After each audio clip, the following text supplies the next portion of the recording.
করিমপুর থানার অন্তর্গত মহিষবাথানে বিডিও অফিসের পাশে গতকালকে বাজ পড়ে আগুন লেগে যায় একটি পোলট্রি মুরগির ফার্মে এবং ফার্ম পুরোপুরি আগুনে পুড়ে ছাই হয়ে গেছে। সেই চিত্র আমরা দেখছি। এই যে টিনের যে এইগুলো দিয়ে হিট দেওয়া হতো এগুলো পুড়ে একেবারে লাল হয়ে গেছে। পাশাপাশি এখানে যে ছাউনি সেই ছাউনিটাও পুড়ে গেছে, যে জাল দিয়ে মুরগির আক্রমণ থেকে আটকানো যেত সেগুলোও পুড়ে গেছে। পাশাপাশি যে বাঁশ পুড়ে একেবারে কয়লা হয়ে গেছে সেই চিত্রই দেখছি।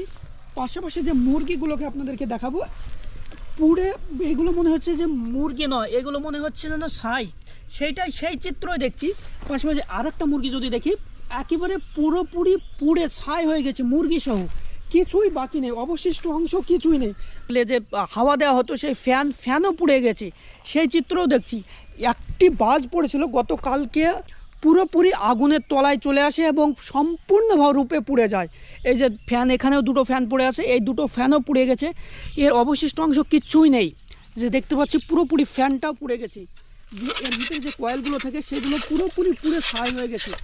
পাশাপাশি যে খাবার, যে মুরগির জন্য খাবার সংরক্ষিত রাখতে হয় সেই খাবারগুলো পড়ে গেছে, এখনও ধোঁয়া বেরোচ্ছে সেই খাবার থেকে। এখন এই প্লাটটাকে ঢালাই দিয়ে রাখা হয়েছিল, মজবুত যে ফার্মটা সেটাকে মজবুত রাখার জন্য, সেই ঢালাইয়েরটাও পুড়ে গেছে, কালো হয়ে গেছে।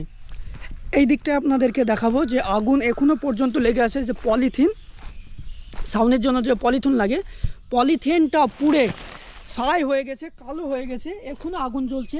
পাশাপাশি এখানেও আরেকটি ফ্যান আছে, ফ্যানটাও পুড়ে গেছে, কিচ্ছু বাকি নেই, সম্পূর্ণরূপে পুড়ে গেছে। শুধুমাত্র কয়লা বা ছাই পড়ে আছে অবশিষ্ট অংশ বলতে গেলে।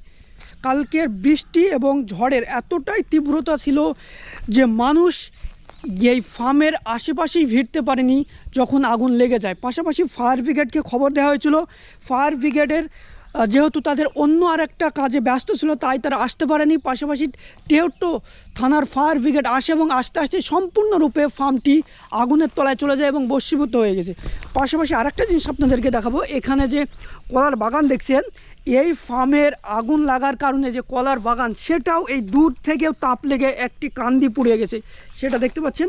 এতটা আগুনের তীব্রতা ছিল যে পাশের জমিতে কলা আছে সেখানেও কলার কাঁদি পড়ে গেছে, সেটাও দেখতে পাচ্ছেন। এতটা তীব্রতা ছিল এই ফার্মে আগুন লাগার পাশ, সেইগুলো দেখতে পাচ্ছেন। পাশে যে আমের গাছ ছিল সেগুলো পুড়ে গেছে, এ পাতা সহ সম্পূর্ণরূপে পুড়ে গেছে। আগুনে সম্পূর্ণরূপে পুড়ে গেছে কাঁঠাল গাছ, সেই কাঁঠাল গাছ দেখতে পাচ্ছি। আগুনের তীব্রতা এতটাই ছিল, এই যে সে কাঁঠাল গাছ, কাঁঠাল প্রায় 50 মিটার দূরে কাঁঠাল গাছ আছে, উচ্চতা প্রায় 50 থেকে 70 মিটার উপরে, তারপরেও সেই কাঁঠাল গাছ পুড়ে যায় আগুনের তীব্রতায়। সেই চিত্র আমরা দেখছি।